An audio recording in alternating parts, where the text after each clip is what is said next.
नमस्कार, आप देख रहे हैं हिंद लाइव 2.0।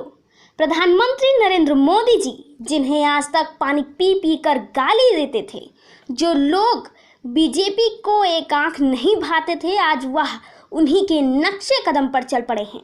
आप भी सोच रहे होंगे कि ऐसा कौन है जिसके नक्शे कदम पर चल रहे हैं बीजेपी।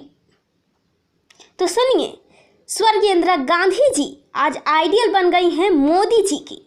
प्रधानमंत्री मोदी जी स्वर्गीय इंदिरा गांधी जी से इतना इंस्पायर हो गए हैं कि सन 1980 के दशक में जो काम स्वर्गीय इंदिरा गांधी जी ने किया था, वही काम मोदी जी कर रहे हैं। 17 फरवरी 1980 यह वह तारीख है जिस दिन इंदिरा गांधी ने यह तय किया था कि वह 9 सरकारों को बर्खास्त करेंगी। यशपाल शर्मा, जो कि स्वर्गीय इंदिरा गांधी जी के दूत थे, जिस दूत को पूर्व प्रधानमंत्री जी ने भारत के भ्रमण पर भेजा और देश के तमाम राज्य सरकारों को डराने के लिए, वहां की सरकारों को गिराने के लिए, और आपको बता दें कि एक ही दिन पर 9 सरकारों को बर्खास्त कर दिया गया था इंदिरा गांधी के द्वारा। आइए रूबरू होते हैं उन कुछ नामों से जिनके ऊपर यह आदेश चला था। यूपी के पूर्व मुख्यमंत्री बनारसी दास, बिहार के पूर्व मुख्यमंत्री रामसुंदर दास, राजस्थान के भैरव सिंह शेखावत, सुंदरलाल पाटवा, बीजेपी मध्य प्रदेश के मुख्यमंत्री शरद पवार, कांग्रेस से जुदा होकर इन्होंने एक नई सरकार बनाई थी। प्रकाश सिंह बादल, इनका पंजाब में राज चलता था।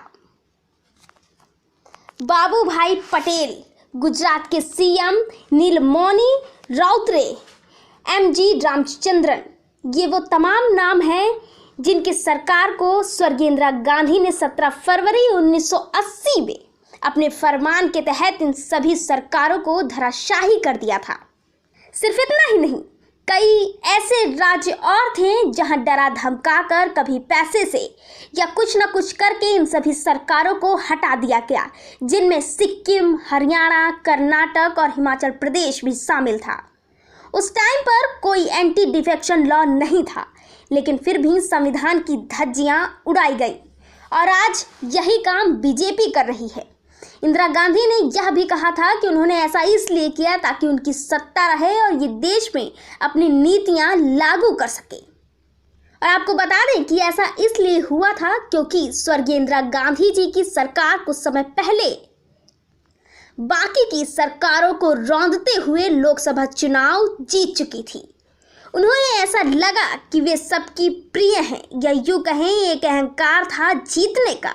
इसके बाद लगभग सभी राज्यों में कांग्रेस सत्ता में आ गई।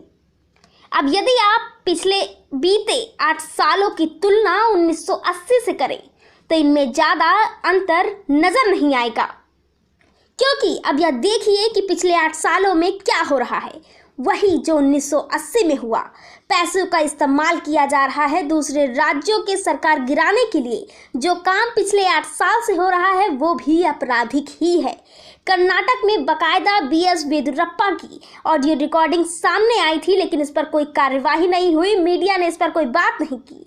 वहीं मध्य प्रदेश में शिवराज सिंह चौहान ने खुद कहा कि मध्य प्रदेश में कमलनाथ सिंह की सरकार को गिराने का फरमान सीधे मोदी जी से आया था, मतलब प्रधानमंत्री दफ्तर से आया था। और महाराष्ट्र तो अभी चर्चा में बना ही हुआ है। वहीं महाराष्ट्र बीजेपी का खेल अभी तक चल रहा है। इस ऑपरेशन लोटस के सामने 2 चेहरे नजर आ रहे हैं, देवेंद्र फडणवीस और गुजरात से भाजपा के नेता CR पाटिल। ये दोनों ऑपरेशन लोटस के पीछे हैं। देवेंद्र बार बार दिल्ली जा रहे हैं, अमित शाह से मिलते हैं, तो कभी JP नड्डा से। इससे तो यह साफ होता है कि महाराष्ट्र की सरकार के इस हाल के पीछे भी बीजेपी ही है। और यह भी देखें कि आखिर ये बागी नेताओं ने शरण ली भी तो कहाँ, पहले गुजरात फिर असम। आपको याद होगा कि इंदिरा को इंडिया और इंडिया को इंदिरा कहा गया था। ठीक उसी तरह मीडिया ने मोदी जी को पापा तक कह डाला। जिस तरीके से सरकारें बर्खास्त की जा रही हैं यह आपराधिक है। जिस प्रकार से विपक्ष पार्टियों पर हमला बोला जा रहा है यह भी आपराधिक है। हर जगह अपनी सत्ता लाने के लिए साम दाम दंड भेद सबका प्रयोग किया जा रहा है, कुछ भी नहीं छोड़ा गया। इसका मतलब बीजेपी जिन चेहरों से अब तक नफरत करती आ रही थी, आज उन्हीं के हथकंडों को राजनीति में वापस दोहरा रही है।